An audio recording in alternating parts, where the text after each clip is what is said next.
He appears to want Congress to pass new deal-breaking terms that Iran will never accept, leverage the Europeans into joining, and force Iran through sanctioning the Iranian Revolutionary Guard and ratcheting up the pressure to accept a new accord.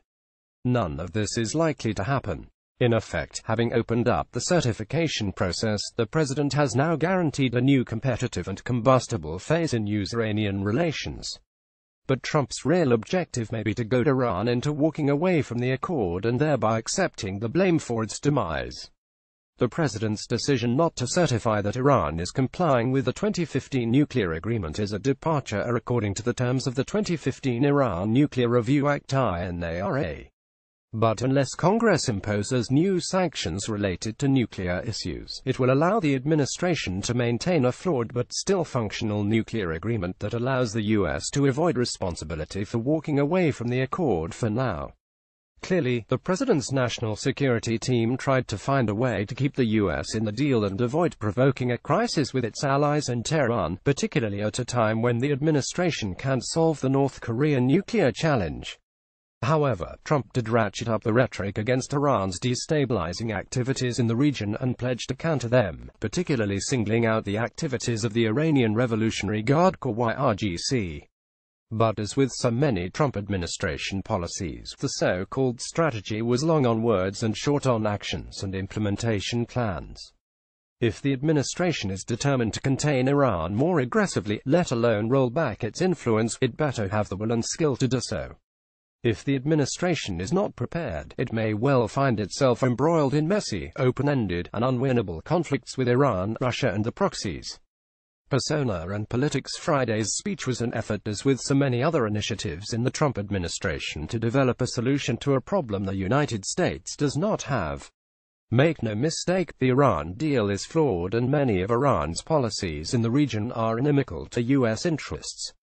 But the so-called new approach seems to follow a pattern set from the beginning of the Trump administration, policy driven largely by Trump's campaign commitments and the peculiarities of his own ego and persona. We've seen this play out on the decisions to withdraw from the Trans-Pacific Partnership and the Paris Climate Change Accord, and on major immigration issues such as the wall and travel bans. It is questionable whether these initiatives were based on a sound and realistic conception of U.S. national interests. To the contrary, they all seemed designed to satisfy the president's base, his own campaign commitments, and his preternatural desire to overturn his predecessor's signature domestic and foreign policy accomplishments. Indeed, at one point the president reportedly threw a fit asking his advisers why he should go along with the failed Obama policy on Iran. Is there an effective plan B? If there is, the president didn't outline it in any detail. Instead, beyond the symbolism of not certifying, the administration seems to want to kick the can to Congress and get it to do two things. First, to agree on new restrictions in the accord that Iran would have to accept in order to ensure continued adherence to the agreement from the U.S. and second, enact new or ramp up existing sanctions on issues outside of the accord, such as Iran's support for Hezbollah, terrorism, ballistic missile development and the IRGC. Since Bob Corker and Tom Cotton are already preparing tougher legislation, how far Congress is prepared to go is not entirely clear, but it seems that neither Republicans nor Democrats want to kill the accord. Iran is implacably opposed to reopening the agreement, and the other negotiating partners of the U.S. have also expressed their strong opposition. Tehran would also react very negatively to penalties for Iran's behavior outside the nuclear agreement.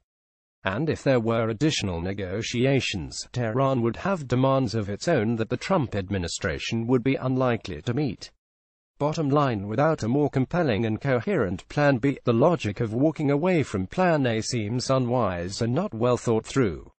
And Congress understands it. The rollback fantasies for toughening up U.S. efforts to counter Iran in the region. We've seen this movie before.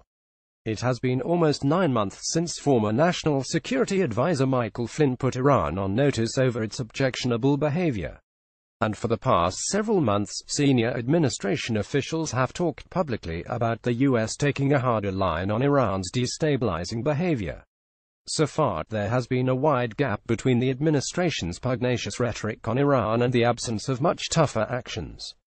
Rolling back Iranian influence throughout the Middle East will be easier said than done.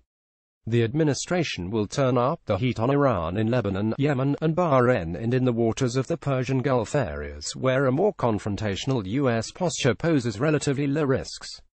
But U.S. muscle flexing in Syria and Iraq against Iran and its proxies is more dangerous primarily because it could undermine the war against the Islamic State, trigger a broader US-Iranian military conflict that would doom the nuclear accord, and court confrontation with Russia in Syria.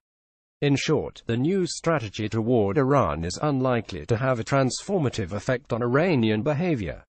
And we wonder whether the administration has the will and skill to follow it through. Clear as mud. The bottom line is that Trump's strategy is as clear as mud. Having opened up the Pandora's box of decertification and injected urgency into the US-Iran equation all without a coherent plan, it's not entirely clear what will come out. Right now, nobody can say for sure. But as the president never tires of saying, wait and see, we will find out soon enough, or not.